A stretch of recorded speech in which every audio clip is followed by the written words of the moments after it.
I've been walking by this car all day.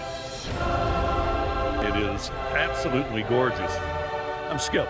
Keenan. Nice to meet you, Keenan. Pleasure, sir. Tell me about your car, man. It's not like any of them I've seen before.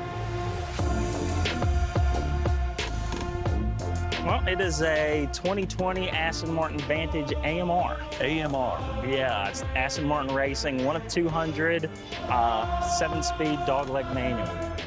Manual. Wow. And it's a 7-speed. V8 twin turbo. It's got a Mercedes AMG engine in it, but I actually had it tuned by Platinum Automotive. When you pulled up earlier, I heard that. That didn't sound like any Aston Martin I've ever heard. Yeah, I mean, it's got a little something done to it. Oh, yeah.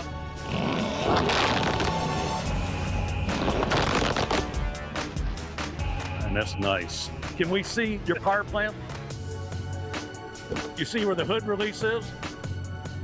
On the passenger side. Well, you know, it's a British car, so for America, they moved all the driving components to the left, but they keep the hood latch on the right. It's just the thing they do. So when I bought it originally, it came stock with about 510 horsepower, but now it makes about 710 real-world horsepower. To the wheels. Yeah. Love it. You get to see everything out here. Thanks a million for bringing it out to us. Yeah, I really appreciate it, sir.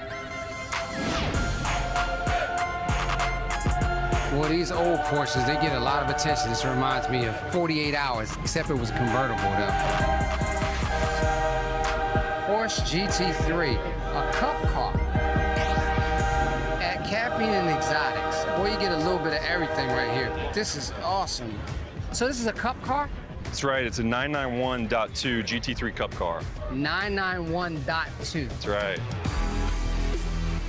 When Porsche comes out with their 911s, they typically have a first version and they have a refresh. So this is the refresh gen. They're amazing, just incredible beasts. This is a non-ABS, no TC car. So the reason it's such a challenging race series with these cars is because it's all the driver. There's no nannies, no assists, no nothing. All these cars are gutted, roll cage, gutted and everything. Yeah. So how much does this car weigh? 2,600 pounds. 2,600. Yeah, so it's, I mean, you look in there, it's pretty plain and simple. There's not a whole lot going on in there. So the power to weight ratio on this thing for 485 horsepower for a 2,600 pound car, so it's crazy. And it's a 6-cylinder, right? That's right, flat 6, man.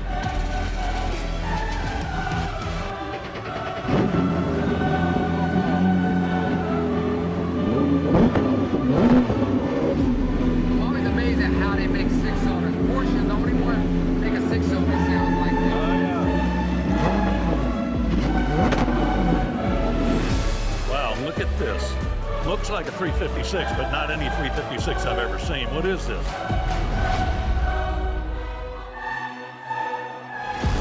Caffeine and Octane is brought to you by Haggerty. Let's drive together.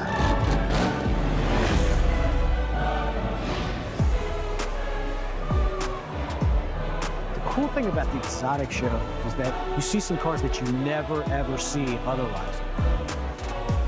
Truly some spectacular, one-of-a-kind cars. But we all know I have a soft spot in my heart for Ferrari. We have Wade here, our master Ferrari technician. Wade, how are you? This might be my favorite car of all time. A 1982 Ferrari 512 BBI. This was the predecessor to the Testarossa. They made 1,000 of these in its entire production run, and we all know I'm all about originality. But this car is really special. The original owner of the car wanted some upgrades, so it's what we call a Resto Mod.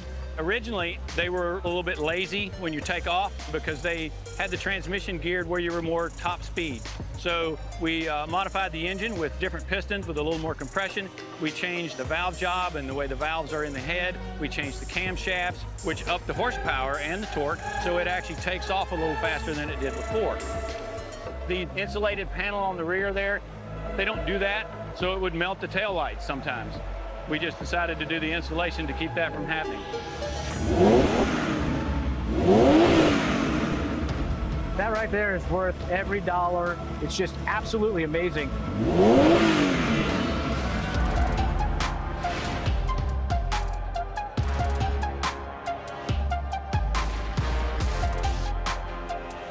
look at this. Ooh, this is pretty.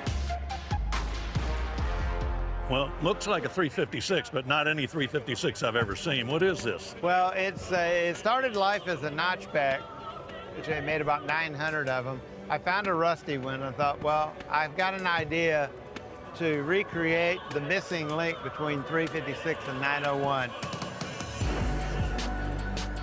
It's what I would call an outlaw. It's the 901P.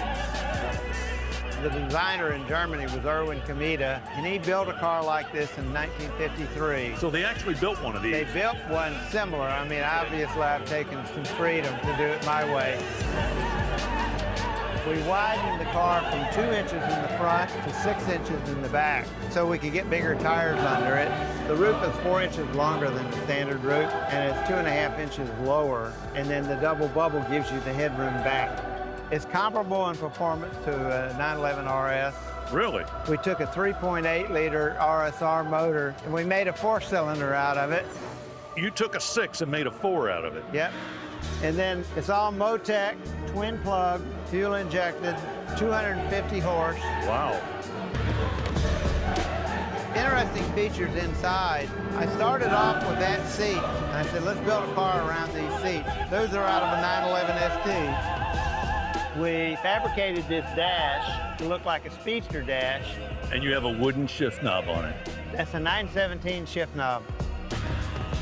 Man, this is really, really done well. Can you open this up? This looks like you've done a lot of work here as well. Under here, we made a gas tank for it. Wonderful.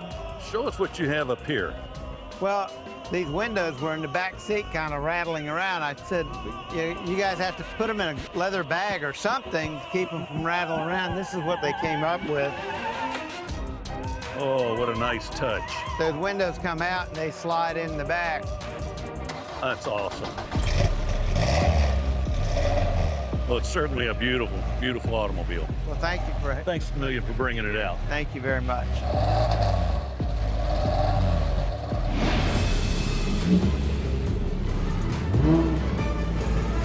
Mm-hmm.